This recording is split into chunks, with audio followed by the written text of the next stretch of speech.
More people, the Gamesfest 2026 event just ended, and I am pissed. I am disappointed. And when it finally ended, when the curtain come down and everyone packed up their stuff, I said, "That's it. That's it." I am disappointed. Very, very disappointed. 2 hours. And that's how they end the show. And I'm not saying the show was terrible. I'm not gonna say it was awful and go on a rant about it. There were some good games in there, but nothing that took my breath away and got me excited. I sat through 2 hours and I was just waiting for that one trailer that would make me go, yes, I want to play that. When's it out? Never happened, people. Just didn't happen. Maybe that's on me. Maybe my expectations were too high. When the show ended, there wasn't a game that I was counting down the days till release for. So in this video, I want to talk about why Summer Games Fest 2026 left me disappointed. What didn't work for me.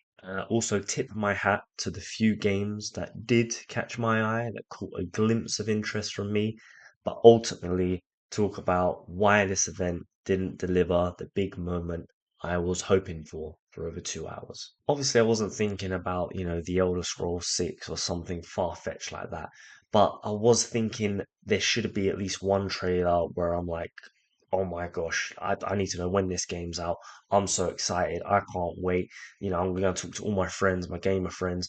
And it just didn't happen. That never happened. And at the end, when he said there's one last game to talk about, that's when I like held my breath and I was like, oh my gosh, he's going to talk about something that we ain't even ready for, because he did mention there's dormant games that are going to be making some sort of statement at the end.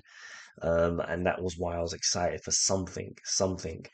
And then it turned out to be Final Fantasy. I think it was three different Final Fantasy games, and they spent 20 minutes on that. So yeah, when you're sitting there with 20 minutes left of a show and they just talk about Final Fantasy the whole time, I was like, really? That's the big show ender? And the structure of the show was very odd. It opened very strong. You had, Resident Evil, Veronica, Cuphead, a few other things opened up, and I was like, okay, he's being serious here. He said the show's something to get excited for, so I was like, okay, he started strong. Wow. And then it just slowly faded. It was no games that really stand out. Very similar games. There's a lot of anime and Eastern games, which isn't a big problem, but a lot of them are Souls-like games as well. So when you're just seeing something that's similar, there's nothing really that catches your eye. You kind of just like, oh yeah, oh, looks similar to the other game I just saw. Okay. So you just get lost in the midst of games that are very similar. Now, to be fair, like I said, a few games did catch my eye. One of them You was The Blood certainly of have reasons Dawnwalker. to Now, hate this me. game has been worked on by developers from The Witcher 3 who have left.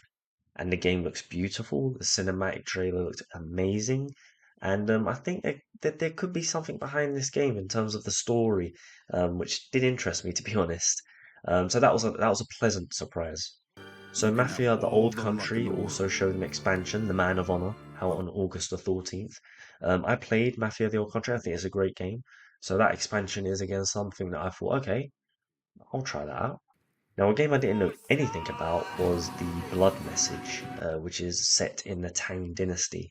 Now, this game, I wasn't expecting much when I first saw it. I was just like, okay, I've never heard of this game, probably going to get lost in there somewhere. And I didn't. It has actually an amazing cinematic trailer, some very good fluent gameplay in there. So this is one game I'll definitely 100% be keeping my eyes on.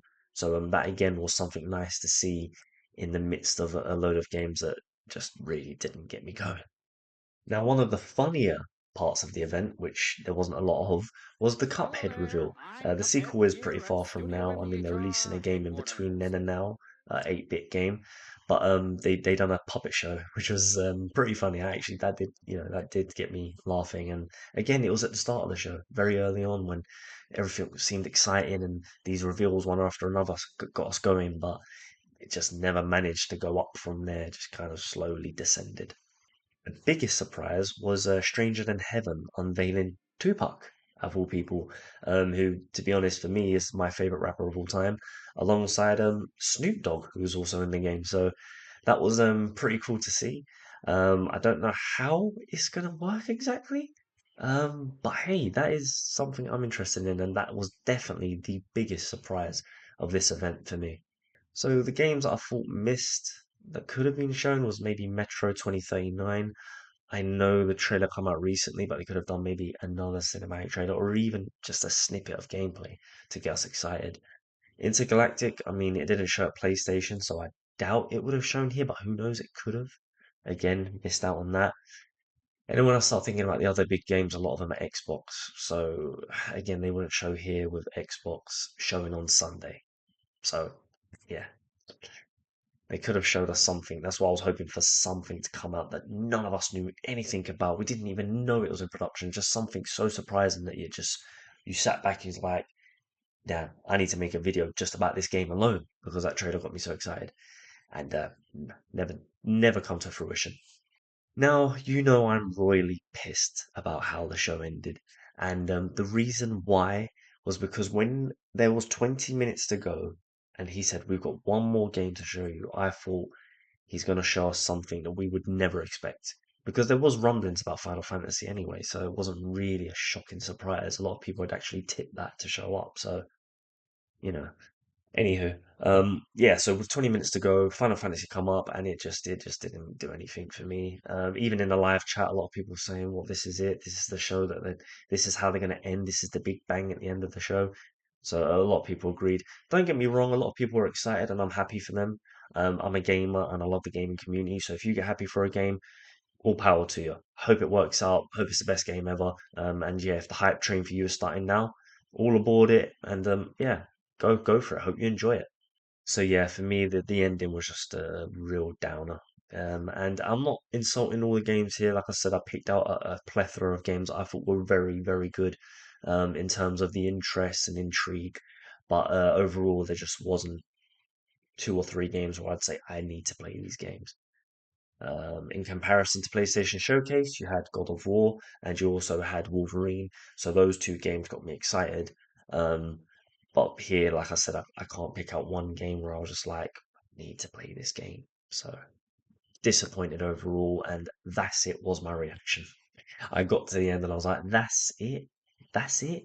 Nothing else? Not a sneaky, hold on a minute. I'm not walking off the stage. There's one more game. That's when people are like, no, he said it was the last game and he's showing another last game. Like that kind of excitement. Because Bethesda has done that before. Just as they're about to walk off, they're like, 1 minute. Something else to show you. And you're like, no, no way. So yeah, that was a chance missed, I think, personally. So yeah, like I said, I'm not angry at gaming. I just expected a bit more from this showcase. So overall, yeah, not for me. That feels like 2 hours wasted. Uh, yeah, just hoping for something more, and it never came. So people tell me, is it just me? Am I being too harsh? Or is it just the cold truth? How did the Summer Games Fest leave you feeling? I want to know down in the comments if you agree with me or if you disagree. Let me know why. I'm interested. This is what it's about, conversing. So people would have loved to have shown you some trailers of games I'm super excited for, but like I said, there was nothing there for me. So drop a like if you enjoyed the video, subscribe for more because there's going to be more reaction content coming, and I've actually got something pretty cool planned next week in terms of gameplay, so hopefully you can join me for that. But people, until Xbox Showcase wraps up on Sunday, that'll be all from me for now. So enjoy your night, get some rest, and I'll catch you all soon. Peace.